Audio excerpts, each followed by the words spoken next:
Hi Earth Angels! Kamusta? Welcome back to Pinay Angel Tarot. This reading is a love message for anyone, kahit ano man ang zodiac sign mo. General love reading. Kaya maaaring mag-resonate o hindi. Pero pag nag-resonate, comment nyo para alam ko. Kamusta kayo guys? This is a continuation of our love message na ginawa po natin kagabi. And marami nag-comment na natuwa dun. Kaya ito po yung part 2. Tingnan natin ngayon kung ano pa yung ibang energies connected sa love life mo. Pwede din tayong makasagap ng iba pang mga information kung ano man ang gustong ibigay ng mga gabay nyo, ng mga mensahe. Comment present sa mga nanonood para alam ko andyan kayo. Kasi the more na nagko-comment po kayo, the more din na nasasagap natin yung energies dito sa love reading nyo. Ayan. Okay, tingnan natin yung unang mga mensahe. Playfulness. Laughter is the best therapy. Have some fun together and remember, love is the greatest healer. Alam mo, very positive na vibe to. Mukhang ini-enjoy nyo yung connection nyo. Or, this is a good time para i-enjoy nyo yung relationship nyo. And, hinihil yung sitwasyon dahil sa love. Kaya, congrats. Ayan, positive vibes. When I lean on certainty and faith, I change my mind about the world I see. So kung dati, nahirapan ka sa connection na yan, ngayon nakikita ko iba yung tingin mo sa sitwasyon. Nagbago in a positive way. Remember lang na dapat merong faith. Kasi kapag may faith ka, nagbubukas ng mga pintuan yan para sa more blessings sa love connection na tinatanong nyo. Okay, next card. Ito ang dami. Remarkable marriage. Deeply confusion. So, notice everything remarkable about your relationships. A marriage of souls is a union of two divine counterparts blending together. May nakita kong commitment dito and lalong nagiging strong yung connection ninyo. Kasi connected kayo sa isa't isa, baka soulmate mo yung taong yan. There is a union. Possible, twin flame mo yung taong yan. Yung iba sa inyo, baka kasal na kayo. Okay? Or, yan yung minamanifest ninyo na magkaroon ng marriage for the future. Or, gusto nyong mag-settle down. Look deeply within to discover your soul purpose in your relationships. All seekers of truth experience confusion. Ask the divine to provide the answers you need. So, ang lalim ng emosyon mo dito, kaso lang nalilito ka. And ang advice sa'yo dito is ipagdasal mo yung sitwasyon mo kasi bibigyan ka naman ng gabay kung anong dapat mong gawin or kung anong dapat isipin or kung paano mo i-handle yung connection mo. Okay. Next card, house, mountain, garden. Wow, guys. Ang ganda ng cards na to. May nakita kong stability. Merong legacy kasi may bahay. Mountain is about achievement. Garden, this is good health and enjoyment. Possible din na yung iba sa inyo is meron kayong inaayos na problema na magdadala ng stability pero mukhang maraming blessings, may abundance. Ayan. Very positive cards. I feel like you are being practical. So, itong house, it also symbolizes happiness. Ayan. Kapag may bahay, di ba, ibig sabihin, komportable ka, masaya, and lahat nagkakasundo-sundo. May nakita kong 11-11. Ayan. Kita niyo yung pillars na yan. So, it symbolizes solid foundation and happiness, commitment. Ayan, ang ganda ng cards so far. So, tingnan natin from the tarot, ano bang energies na connected sa inyo ng taong kadil mo. Ito, nakafocus lang talaga to sa'yo at sa person mo. So, tingnan natin guys. Oh, okay. So, meron tayong Queen of Talismans. Ikaw, nakafocus ka sa finances, very practical, focus sa sarili, pero very caring and loving ka rin. Prince of Talismans, the universe, Fortuna, and the Tower. So, Nakikita ko gusto mong baguhin yung isang sitwasyon and change for the better. Pero you are stepping out of your comfort zone. So, andun yung challenge. Very challenging. At the same time, nakikita ko, inuunti-unti mo na. So, nakaka-overwhelm. Pero maganda tong pagbabagong to. Kita mo yung infinity symbol na yan. Napakaganda ng energy na to. Ibig sabihin, tumutulong si universe sa'yo para makuha mo yan. May balance din between moon and the sun. So, balancein mo yung intuition mo, pati na rin yung actions mo. So, again, the tower is transformation. Medyo uncomfortable, pero kailangan mangyari itong pagbabagong to. Ayan. Parang meron kang inaayos sa bahay mo or sa finances mo. And sa nakikita ko, magiging successful yan. Basta i-push mo lang yung sarili mo. Okay? I-push mo yung sarili mo. Kasi ang ganda ng energy mo dito, very independent and strong. Queen of Talismans. Marami ding humahanga sa'yo. Okay, so tingnan natin yung sa taong kadil mo. Okay, gustong lumabas nito. The Hanged One. Sacrifice. Ayan, so siguro kailangan mo i-sacrifice yung time mo para maabot mo yung mga pangarap mo. The Sun, Queen of Elixirs, The Hermit. Wow! Alam mo yung taong kadil mo, gusto niya magsimula kayo ulit. There is positivity, gusto niya i-enjoy yung love life nyo. At the same time, talagang pinag-aaralan niya kasi andito yung The Hermit eh. So, priority din niya yung sarili niya. But this is a good start na mukhang siya yung mag-offer sa'yo na magkaroon ng bagong simula. Which is lumabas din actually to sa reading kagabi. And nakakatuwa kasi very consistent yung mga messages. May feeling siya sa'yo, malalim na emosyon. Si Queen of Elixirs, mapagmahal yan eh. And gusto niyang i-enjoy yung life niya kasama ikaw. Yung alam mo, nafe-feel ka sa kanya na parang may mga bagay na ayaw sabihin sa'yo or mas pinapaboran niya yung sarili niya. So siguro nafe-feel mo unfair naman. May ganung pakiramdam eh na medyo unfair, no? Okay. Tingnan natin. Ano pa mga motivation ng person mo kung bakit ganyan yung iniisip niya? Strength. Oh, strong siya. Minamanifest ka din niya. Kinahalma niya yung sarili niya. Ibig sabihin, andun yung nagsastruggle pero lalaban pa rin tong taong to. Masikreto siya. Pero sa loob-loob niya, may gusto siyang sabihin sa'yo eh. Andito yung Prince of Candles. And talagang nakafocus. Kailangan pa niyang palakasin yung sarili niya. Yan yung nakikita ko dito, guys. Pinapalakas na yung sarili niya. Hindi siya ganun ka-vocal. Kasi focus talaga sa loob niya. Ayan, tumalon yung card. Okay. So, ano bang mga changes na pwede mong i-expect sa taong to? Tingnan natin. So, meron kang King of Elixirs and the Chariot. Wow! Palaban. Alam mo, hahabulin ka nitong taong to. Babalansehin niya eh. So, hindi lang sarili niya yung inaasikaso niya. Gusto din niya mag-contribute sa relationship niyo. Chariot, mabilis na energy and palaban.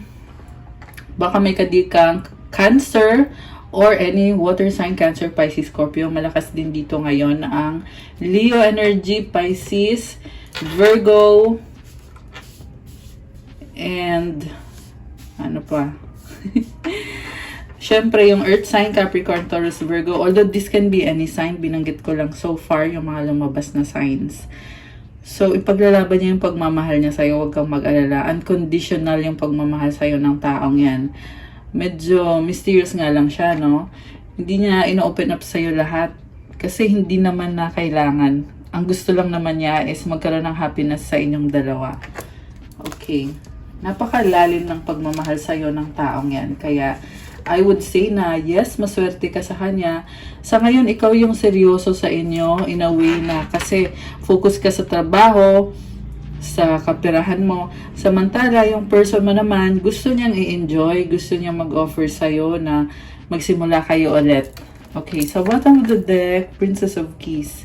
Again, nandun yung feeling na may gusto siyang sabihin sa'yo. Okay? Parang simple lang naman yung gusto niyang sabihin. Alchemy. Sa simpleng mga salita niya, dun mo na mararamdaman na nag-a-adjust siya sa'yo. Alchemy is manifestation na dahil nga sa gusto niyang mag-workout yan, may nakita kong energy ng Sagittarius. Okay, and malaki ang pangarap niya para sa inyong dalawa. Siguro may sasabihin siya sa'yo na gusto niyang, yun na nga yung nakita natin kaninang cards na gusto niyang mag-settle down. Although, yung iba kasi hindi niya directly sasabihin parang ipapa-feel lang niya sa'yo na may plano siya. Okay, kasi si Princess of Keys, hindi pa siya ganun sa nakikita ko hindi ba niya gaano na-establish yung sarili niya. On the process pa siya sa ngayon. Pero talagang gusto niya mag-hold on talaga sa'yo. Okay. Kaya nagpapaka-strong siya. Ayan, Prince of Keys. Mukhang nagsustok sa'yo tong person mo. Meron siyang the Star and the Magician. Oh my gosh. So guys, alam mo, pinipray niya yung sitwasyon nyo. Handa na siya, pero andun yung feeling na paano ko kaya sasabihin to? Paano ko kaya gagawin to? May nakita kong possible na proposal. And yung iba naman, hindi niya ipapakita sa'yo, pero mararamdaman mo yan na handa na siya na mag-take a risk. Andito yung seeker kita mo yung bow, tsaka yung arrow. Ibig sabihin, pangmatagalan yung yung minamanifest niya or yung tinatry niyang connection na magkaroon siya. Pang long term. The star, andito ulit yung infinity symbol guys. So wish niya yon. Handa na siya, pero medyo may kalituhan pa. Kita mo may mga maliliit na stars. So, parang isip niyo, paano ko kaya gagawin to? Pero, gagawin niya talaga. Seeker, new beginning. So, siguro mabibigla ka dito. Mabibigla ka kasi, pati para sa kanya, bago din yan. Okay, next card natin, Princess of Elixirs. Oh, message, the lovers. Oh my gosh! Message of love yung nakikita ko dito. Meron siyang pure heart at I feel like meron siyang sasabihin sa'yo na nahihiya siya. Medyo marupok siya And baka may kadikang Gemini or this is anyone. Malakas din ang fire sign, RC, Sagittarius. Meron ako nakita dito na mahihain pero lumakas yung loob niya. Medyo malakas yung loob niya. Nahihiya pa rin. Parang lumakas yung loob niya sabihin sa'yo kung ano yung totoong nararamdaman niya. Okay. Sana nga sabihin, Judgment and the Prince of Keys. Oh, okay. May nagbago dito at inobserbahan, pinag-aaralan niya. Okay. King of Keys. Matalino pala tong person na kadil mo And ina-analyze niya yung mga bagay-bagay. Very logical thinker. Merong air signs, Gemini, Libra, Aquarius. So, nagsustalk itong person na to at parang may nagbago kasi sa sitwasyon kaya this is strategizing kung anong susunod. Kasi hawak niya hawak niya yung kasagutan kung anong pwedeng mangyari dito sa connection nyo. Queen of Candles. So, ito na nga. Merong bagong offer. Wow. In love. The Empress. Alam mo guys, ang nakita ko dito, so much attraction. So, the Empress, the Devil, and the Queen of Keys. Parang ang nakita ko dito, you are physically attracted sa isa't isa. Lovers yung nakikita ko pwede din tong twin flame or soulmate connection. May nakita ko dito na dati naghiwalay pero magbabalikan at alam mo yung physical na attraction andun pa rin kahit na nagkaroon ng mga changes na hindi kayo masaya sa mga nangyari dito dati. Ayan, 444 on the clock, angel numbers. So, dati nagka-problema kayo ng taong to pero dahil nga andun pa rin yung attraction, yung attachment. Nakikita ko ngayon na mukhang there is new beginning and andun ulit yung attachment, guys. Ayan o, Empress and the Devil. Yung iba, possible pregnancy. Ayan, kung gusto nyo yon. Ayan, lumabas kasi dyan eh. So, may possible na pregnancy for some. Kasi, ayun, kasi ganun kayo ka-attracted sa isa't isa. King of Candles. Ayan, meron dito tinatago-tago na sobrang attracted sa'yo. Prince of Elixirs. May nakita din ako dito na may mga ibang kadil kayo na gustong bumalik sa'yo. So, remember, Mercury will be retrograde this month of August. Kaya, this is usually a time na merong biglang nagpaparamdam sa'yo na ex mo. Although, syempre, hindi naman ibig sabihin nun ay magkakabalikan kayo. Decision mo pa rin yun. Kailangan pag-isipan mo pa rin kung sinong pipiliin mo, kung ano ba talagang gusto mo. Ayan, nabanggit ko lang kasi may lumabas dito na mukhang merong other person na may attraction sa'yo. And gusto ng romance. Although, for some, possible na ito pa rin yung person mo. Siya pa rin to. Gusto niya ng romance. Oh my gosh. Andito yung Emperor. So, gusto manligaw sa'yo to. Pero, medyo paranoid siya. Andito yung Moon. So, mataas ang pride nito eh. So, siguro nagsiselos-seloso. Alam mo, dahil sa pagiging paranoid niya, magkakaroon ng problem. Andito yung Death card, the Oracle. Okay, sinasabi dito guys na dahil dun sa pagsiselos na yan, and dahil dun sa pagsiselos or confusion, mukhang magkakaroon ng pagbabago. And sa huli, nakikita ko dito, magkakaroon ulit ng bagong simula kasi may loyalty or loyal sa'yo itong taong to. And Justice card is about balance. Ayan, nakakatuwa yung mga cards. Sa totoo lang, sobrang ganda kasi minamanifest ka ng taong to. May nakita kong wedding. Ayan. Itong wedding na to, mangyayari yan. Ito, merong legality eh, kasi andito yung Justice card. The reason kung bakit gusto niya ng wedding is posible may anak na kayo or gusto niya magkaanak kayo. Possible din na very loyal kasi itong taong to. Ang nakikita ko, merong energy ng Libra, Taurus, Earth sign, Capricorn, Taurus, Virgo, Aries, merong Cancer, merong Fire sign, Aries, Leo, Sagittarius. Although this can be any sign, andito din ang Scorpio at ang Capricorn. Ayan, syempre yung Gemini. So, I love it guys. Sa dulo, ang nakikita ko is mas higit pa yung nararamdaman ng taong to kaysa sa'yo. Kung pakiramdam mo, mahal mo siya, pero kailangan mo mag-focus sa trabaho mo, siya, mas sobra pa yung pagmamahal niya para sa'yo. And dahil sa attraction niyo sa isa't isa, 1818 on the clock. Oh my gosh, may angel numbers ulit. Ayun, so dahil nasa attraction niyo sa isa't isa, kaya magkakaroon ng bagong simula. At this time, mas malalim na tong connection na to kasi may mga cards na papunta na sa kasalan eh. Ayan yung mga nakita ko. Kuha tayo ng mga mensahe. Ano bang gustong sabihin ng person mo sa'yo? I need you to make the first move. Oh my gosh. Naninigurado siya eh. Kasi nalilito siya. Sabi ko nga kanina, di ba? I need you. Kailangan ka niya. Okay. Oh my gosh! I love you unconditionally. So, ilang beses ito lumabas sa reading na unconditional yung pagmamahal sa'yo ng person mo. I want to be with you. Gusto ka niyang makasama. Everything reminds me of you. Oh my gosh! Nakakatuwa, sobra.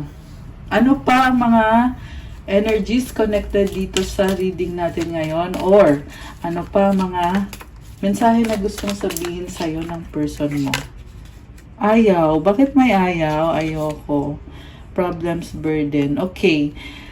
Alam mo kung bakit sinasabing ayaw? Kasi gusto niya eh. Kaso lang may dahilan. Ang dahilan is problems or burden.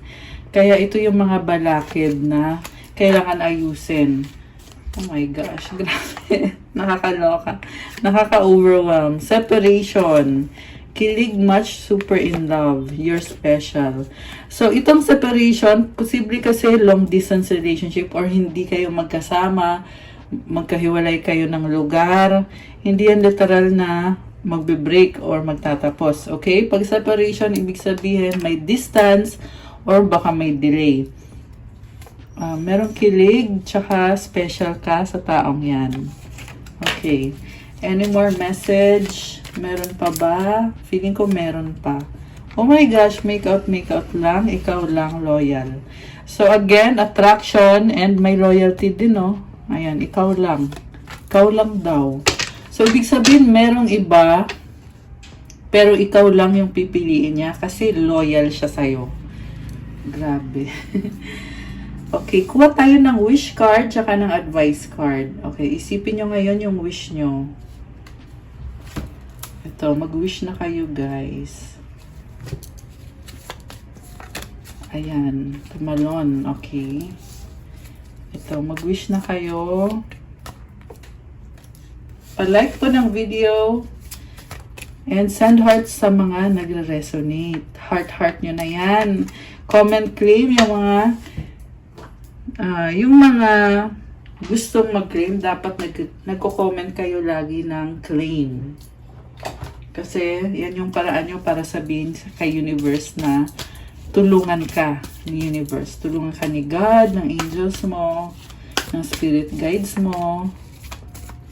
Kaya comment, claim para dyan. So ngayon, ready na ba kayo? Nabuksan natin ang sagot sa wish nyo? Comment ready now. Okay? Ayan. So, bubuksan ko na din, guys. Huwag na natin patagalin. Okay. Ang sagot sa wish mo ay there's something better. Oh my gosh. At kung kailan mangyayari ang wish mo, in the near future. Malapit na. At ang advice sa'yo, let go. Oh my gosh.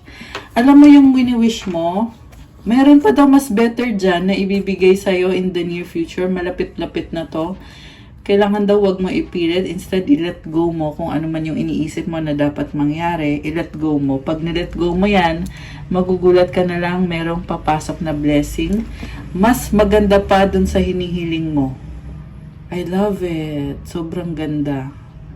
Napakaganda ng energies na to. Regalo yan galing kay universe eh. Kung akala mo na alam mo na kung anong gusto mo sa sarili mo, pero hindi kasi may ibibigay sa'yo na mas maganda pa galing kay universe. Basta matutong mag-let go. Ayan. Advice is truth. When everything is done as an offering, even the act of speaking, you get shown when to talk and when to be silent. Your words come from silence, not fear. You do the talking, dear Lord, take me over and speak through me. Nakakatawa. I-offer mo daw lahat ng ginagawa mo. And parang na-feel ko dito tahimik ka lang eh. You are silently creating your manifestation. Basta kumanik ka kay God kasi si God na ang bahala sa'yo. Sabi nga dito, you do the talking, dear Lord. At huwag matakot. Okay? Huwag matakot. Isa yan sa mga message dito. Your words come from silence, not fear. Ang ganda pa ng card kasi may mga dahon at may mga ibon. Mukhang maraming tao nag-uusap-usap. Yan kasi yung energy ng mga ibon eh. I love it. Okay guys, that's all sa ating love message for tonight. Thank you so much for watching. Please like the video, comment kung nag-resonate ba or kung nagustuhan nyo or kung ilang percent nag-resonate. Kung 100%, 50% or kahit 10%. Ayan, ilagay nyo dyan. Kung kailangan nyo ng gabay, kung nag-resonate ang reading at kailangan nyo ng private reading, you can book it with me. Tingnan nyo na lang sa description box, nakalagay po dyan yung mga details. If you want to start your crystals journey, check out my Instagram. May mga crystals na iba-iba po and yan po ay blessed with special mantras and prayers to enhance the energy of the crystals. Meron tayong, syempre, to attract love, to attract money, yung anti-stress, pampakalma, Ayan yung mga bestseller. Meron ding for confidence, creativity, for focus, manifestation. So, tingnan nyo na lang dyan, guys. Meron din tayong for mental clarity. Nakalagay din dyan yung link sa Instagram ko. Thank you, Earth Angels! I love you guys. See you again soon. Have a good night. God bless and stay safe. Bye!